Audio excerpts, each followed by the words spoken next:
Welcome to Aging Gayfully. We're about adventure, leisure, travel, being a citizen of the world, traveling to destinations, and being a part of the global community as we age and prosper in body, mind, and spirit.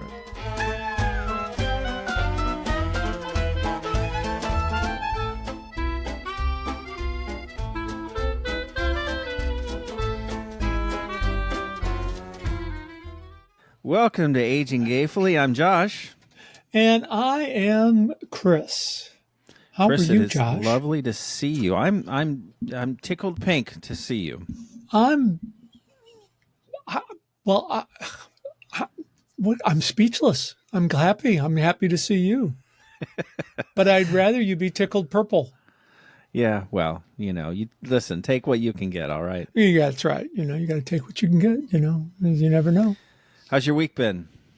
My week's been fabulous. I got good health report and, my fall a few weeks ago, well, I was thinking I had cardiac issues, but I don't. So that is exceptional news. Yeah, you eliminate one med, but then you got to deal with another. You got to deal with another issue. So, we talked off air about this and the fact that you were getting checked out, and I felt for you because it must be just so frustrating to, get in shape, lose all of this weight, and then have what may or may not be a setback. That must be incredibly frustrating. Right, because you especially as you age and you lose all this weight, I think it's 55 pounds since January 1st, your body metabolism changes. And of course, yeah, I previously have had atrial fibrillation and all that. And when all these dizziness issues came in about 6-8 weeks ago, right when I fell, I'm thinking this is all cardiac. Because I'm fortunate I don't really take a whole lot of medications. Yeah. And so I never thought about one of the meds being a problem, especially after losing all the weight. And sure enough, you go to the cardiologist, and I needed to go to the urologist, not the cardiologist, but all these ologists. And now I prefer to go to a mixologist at a bar. That would be. Well, as long how about as a mixologist? Let's go visit your local mixologist. I was going to say, as long as they check all of your ends to make sure that everything is okay, because you're getting checked from stem to stern here. Well, I know we're going to talk another important issue about loneliness today, but one of the things that this appointment did for me on Tuesday, because I had, my mind was ready to go for an open heart bypass surgery. Yeah. I was thinking, this is where this is all heading. And within about 5 minutes to going through, my copious notes and I had blood pressure readings for 10, 15 days in a row. The lowest was 88 over 56. I mean, I was thinking about calling the chaplain, yeah. But that's where your mindset was going.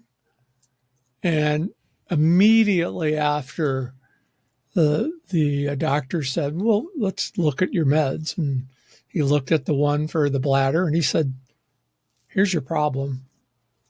Remember the old, I could have had a V8. Remember that?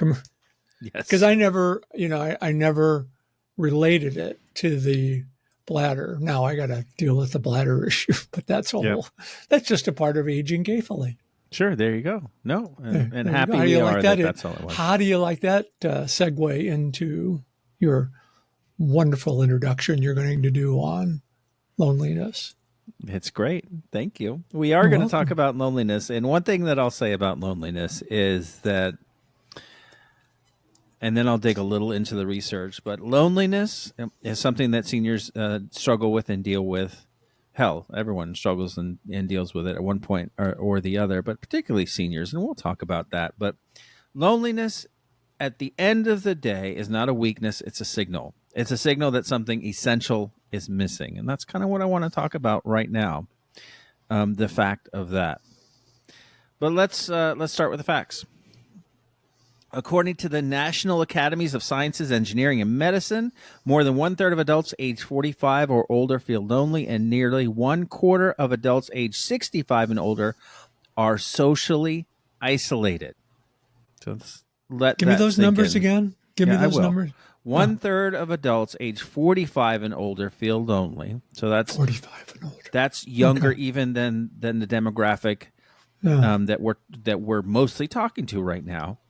And then 1/4 of adults age 65 and older are socially isolated. And so that's even one step further than the internal feeling of loneliness. That's externally being socially isolated for a number of reasons. And loneliness, it's not just an emotional inconvenience. It has physical consequences. As I like to say, all of the parts of our body and our mind, our emotions, all connected to each other. So something emotionally isn't right, it's going to affect you physically. That's just a thing. And if something physically isn't right, then it'll affect you emotionally.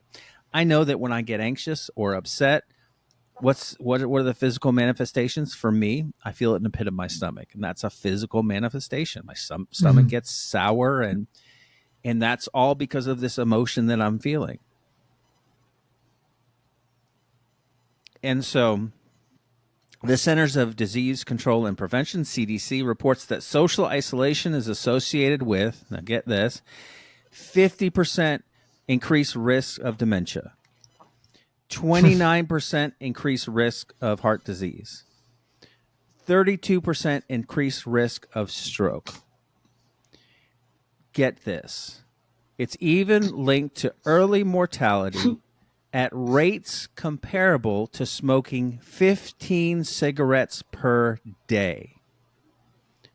Social isolation can have the same consequences when it's prolonged as smoking 15 cigarettes a day. That should wake us up.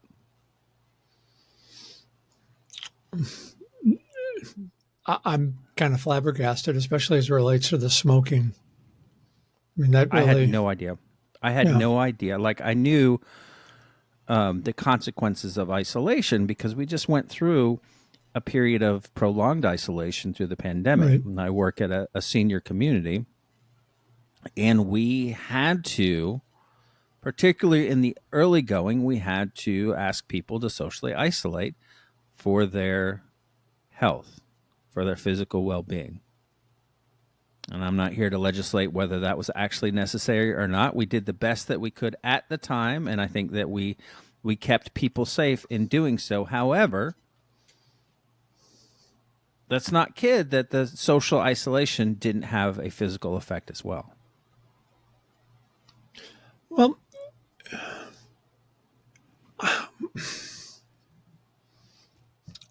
I'm going to tie this into a healthy heart, because your heart, while it's the mechanism of your body per se, it's the engine. There's two components to your heart. There's the physical component and then the emotional component. And one kind of works with the other. And that loneliness, that I think it's safe to say we've all experienced loneliness at one part, some parts in our life. And I would imagine, and you have a little bit more experience in this than I do, because you work in senior living. I've done tons of presentations, and the comments that I always get is how lonely people are within a community. And how do you combat that? Well, the first thing is being aware that it is so. Right. The first thing is understanding why it is so. Mm-hmm. You have people who retire and they think, oh, life's going to be a cruise ship now. I can do whatever I want whenever I want. But that sours pretty quickly when you realize that for a lot of people, they had meaning and purpose because they had a job, they had a career, they had something that they invested their time and their talents in day after day, week after week, year after year. And purpose and meaning are a big driver in satisfaction, in contentment, in joy. And wellness. It all Yep. it's a circle, so to speak. And if one of those circles has a crack, then it impacts the whole person. Sure. Sure. So, And again, I think, what does loneliness, does it mean something different to people? I mean, am I lonely because I miss the companionship that I once had? Or am I lonely because, my hearing just isn't as good as it used to be, and I don't want to go to these events because it's very frustrating for me when I always have to say, can you repeat that? Or what did you say? Or you go to a movie and you only pick up a third of what's being said. And I think what really makes it even more traumatic is when those realities aren't acknowledged, both by the person who's going through the struggle. I don't want to be a bother. I don't want to tell anybody. And then by the, what would be a correct word here, Josh? The provider, maybe, the people who are delivering the content that really aren't aware that there could be some people in their audience that struggle with hearing or seeing, or those parts of life that we often take for granted. But I think one of the compelling components of the statistics that you gave was the age, 45 and above. I mean, that to me, that really stood out. I mean, I wasn't surprised about the 65 and above, but the 45 and above really stood out to me. I saw another statistic today that traced people's level of happiness. And for whatever reason, this is a little bit off topic, but you reminded me of it. For whatever reason, people's happiness tends to go down sharply, and the bottom of that valley is the age 50. And then after you pass 50, it starts to go up again. I thought that was really interesting. I don't understand necessarily why that is, unless our society has made this number 50 be a little bit more scary than it is. But I thought that was an interesting statistic. I didn't get that so much. Yeah, but I don't want to take us off the topic. I just no, thought but that was interesting. they're milestones. Look at it Yeah. in some milestones. Yeah, I guess so. But it's very, very, very smart that you are pointing out that isolation, it comes from all these different factors. You mentioned hearing loss, vision loss, loss of mobility, of course, loss of loved ones, relocation, retirement. All of these things are major life events, and all of them mess with our sense of safety, mess with our sense of emotional safety, and either external things separate us, or even more likely as we start to withdraw ourselves. Well, right, and I think the other component of this is, and you probably see this readily. People start disengaging for whatever reason, but what's often missed is finding out the reason why they're disengaging and trying to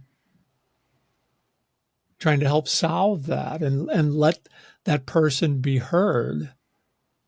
Because a lot of times that's what the remedy is. I just want to be heard. Yeah. I want to It's be a fundamental need of humanity, both to understand other people and to be understood by other people. Yeah. Can I interject a real estate story into this? Oh, go ahead. Well, this is one of my other lives, but I became aware of a person. He was a senior, a beautiful condo, but every realtor that came in to interview him, or for him to interview them, well, whatever the all the realtors told him that in order to sell your condo, you had to paint the condo because the paint color was bad. And I kind of got the opportunity when, again, this is another life ago, and I ended up interviewing with the fellow, and I looked at the paint color and I thought, oh, that's not really good, and he mentioned right off the bat, he said, everybody wants me to paint, and I don't really see why I need to paint, and got into the nitty gritty of it, and learned that he was colorblind. He couldn't. Oh my goodness! I didn't see that punchline there. Yeah. So for him, what he was seeing was not what everybody else was seeing. And again, it just took, I forget how many realtors he interviewed, but when we had that conversation, I just dug a little bit deeper to find out, well, what is the issue with, why are all these people asking him, to paint? And I said, there's an easy solution to this. Just, you're living here. You should live the way you want to live, but maybe you offer a credit for painting at closing. You shouldn't paint your house or your condo. You're living here. But when I learned why, then it all made sense. And it all made sense. So, and I think that comes back to what we were just talking about. What's the reason why these things are happening? You can never assume. Yeah, and part of it too is being insightful enough to recognize these things in yourself. Mm-hmm. Because I think that some people suffer from loneliness, and they don't really know that they're suffering from loneliness. They know that they're suffering. They know that they don't feel well. Maybe they're thinking that the reason why they don't feel well is because this hurts and that hurts and stomach hurts and all of these things. When the reality is that, as I mentioned before, loneliness has a physical toll that it takes on us, and when we are suffering from that disconnection from people, because we're wired for connection, yes, these other things happen. And so I think, or my hope is that someone is listening to this and saying, all of these feelings that I have, it may be all coming from the fact that I'm isolated. I'm feeling alone. Now, I do want to say here that there's a big difference between solitude and isolation. I like me some time alone sometimes. Sure. It's crucial. Mm-hmm. I'm an introvert. I need my time alone. But that's chosen. As opposed You're an introvert? to... Yeah. That should not be a surprise to you. Did you not know that? No, it is. Oh, I knew that. Mm-hmm. Okay, come on now. Get out of here. Well, we're both introverts, but we both like... we both like to create content. We both like to have conversations, but I at least for me, if there was a big party, you'd find me in the corner. That's right. You're happy to be there, but you just want to watch. Yeah. Hmm. Yeah. Well, introvert, extrovert, it's a fundamental survivor need for us to connect with other people. Right. We still And long so for that connection. Hmm. that's a universal. Right. Hmm. Have you Doesn't make heard any of this difference. this idea of when babies have failure to thrive? Um, can you give me that again? Because I didn't hear it. This idea that babies can actually die from a lack of touch. It's called failure to thrive, and it's just right out of the womb ingrained in us that we desire, that we need closeness, and if we don't get closeness, that there can be consequences. And there have been babies that have suffered deep consequences because they have a lack of touch.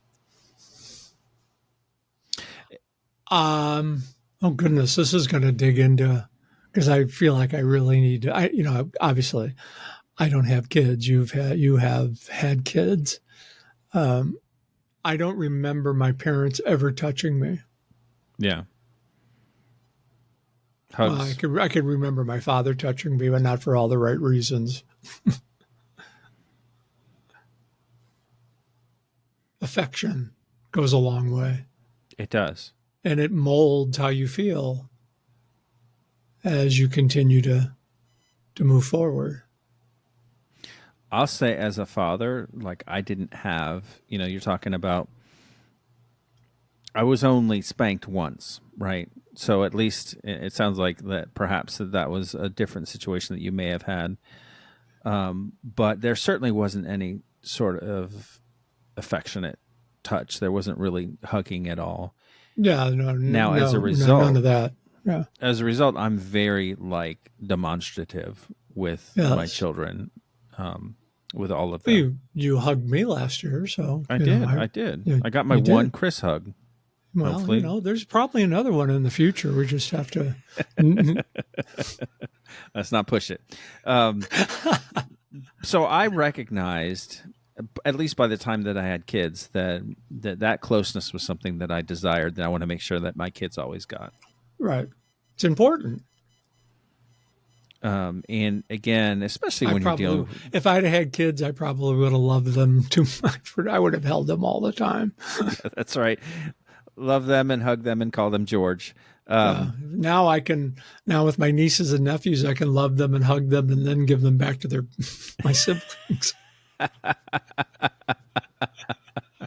well, what I want people to get out of this conversation is the necessity for human connection, and whatever that looks Right, like in right. a healthy way.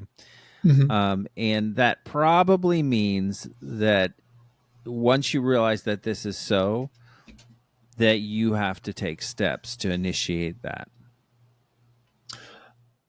You got to find your comfort zone with it. Oh, absolutely. Absolutely. But part of this is my opinion now, and we can certainly talk about this. Part of that comfort zone is settling into enough vulnerability to recognize your need and to accept help when it is offered. Asking for help is a sign of strength, not a sign of weakness. Mm. We often don't look at it that way. I don't want to be a bother. Yeah. Yeah. I think sometimes people say I don't want to be a bother and they mean it, and I think sometimes people say I don't want to be a bother, but really I don't want to risk being rejected. Well, right. And I think the other part of that is oftentimes two things. We don't know how to ask for help. And then another component of this is if I'm asking for help, then I'm kind of admitting I can't do it myself. And that, I mean, it just kind of flows from there because, I just use me as an example. I mean, I recognize there's things that I would love to do again, but I just can't. I couldn't go out and bowl much as I would like to be, much as my competitive juices are still there, the reality is the body just might fall apart on the approach. Clean up on lane 3. Yeah, that's right. Bring them up.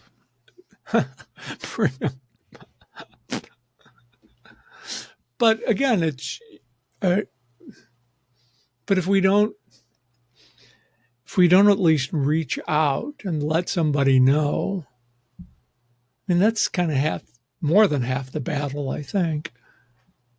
Because even in that interaction, 9 times out of 10, you're going to be talking to somebody that actually cares. Yeah. People will recognize that universal need. I would imagine that everybody at your place of employment is comfortable approaching you because you have that ability to make people feel comfortable. You're approachable.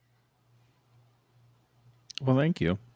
I try. I am intentional about it. Let's be clear, because I understand the need is there, and I felt it as well. Like, I've had periods of time where I was lonely. For me, mostly as a kid, I was lonely, and I went through a divorce, and so there were times of intense loneliness there as well.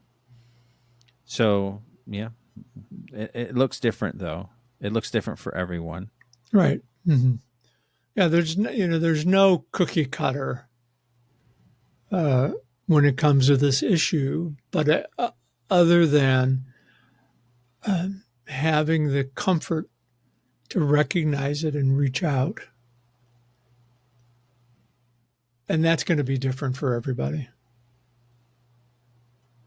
So let me ask you, when you have felt your loneliness, how do you deal with that? How do you reach out to people, being the person that you are? Like, how have you done it before? Well, I think there's different stages of loneliness. There's the grief that comes with a loss, and that is different than I don't know how to frame this, but that is, for me, when going through a loss, 2 or 3 things happened on a regular basis. I either clammed up, stayed to myself, or I tried to engage when I could. Over the years, there's fits of loneliness that enter the your mindset. It's like I've been captivated recently by, I'm going to go back to bowling. Been captivated recently by watching reels on Facebook of bowlers. It's like, I miss that part of my life. Mm-hmm. And I think that again comes back to the loneliness. Is do I miss it as much for me to dwell on it? No, but when you start dwelling on things that you miss or things that you can't do, I think that accelerates the loneliness. And that's when it's important to reach out to a trusted friend or a confidant or somebody on staff at a community, or being connected to a community, whether that's faith-based or a group of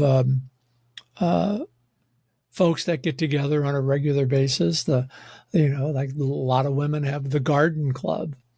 Where do you find that camaraderie where you know that you're completely accepted, even in your imperfections, that you probably highlight more than they do? Yes. Well, it's a lot to think about.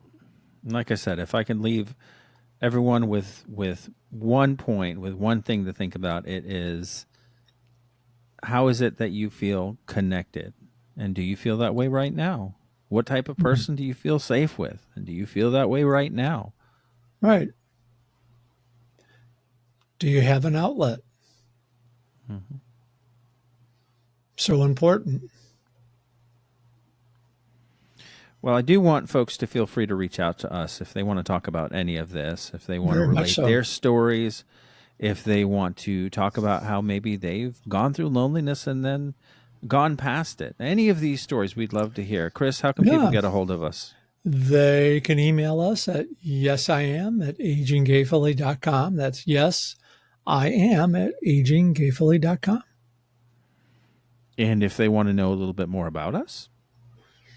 Well, they can go to Gainesville and look you up in the phone book and go to.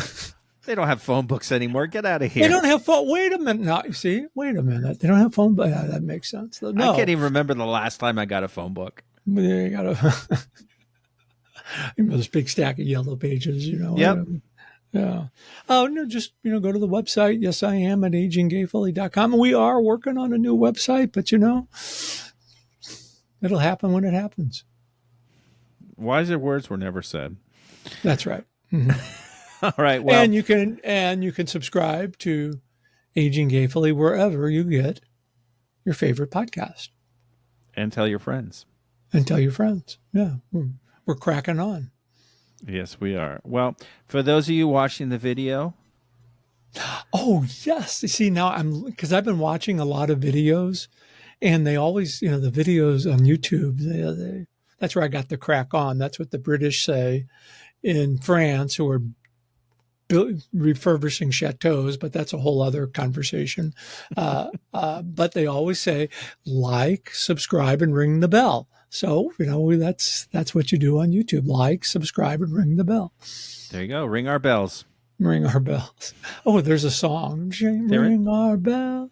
No, we don't have the rights. Stop that. Oh, that's no. Well, all right. Well, until next time, we just want you to go out there and age gayfully. Josh, you're pretty awesome. See you soon. See you soon.